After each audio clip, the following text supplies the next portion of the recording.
Ja aga meil on siis uus ja vastutusikas ülesanne meeskonna, et uue tehnoloogia rakendamine, et aga kuna see on seotud see kõik nende turva- ja privaatsusnõuetega, et siis vastutust on palju, et jaotaks ära selle kuidagi omavahel.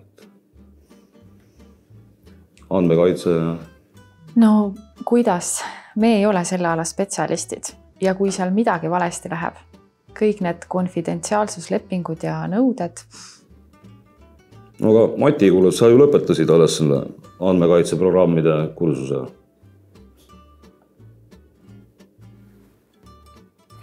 Mis andmekaitse? Oli sul ju kursus andmekaitseprogrammidega? Jaa, oli hea. No aga siis aitad äkki kollektiivi? Muidugi. Ma arvan, et pole probleemi. Mul on lihtsalt neid üldiseid PIN-koode vaja ja meiliaadresse. Kui vaja on, siis saad. Super, siis pole probleemi. Teen ära.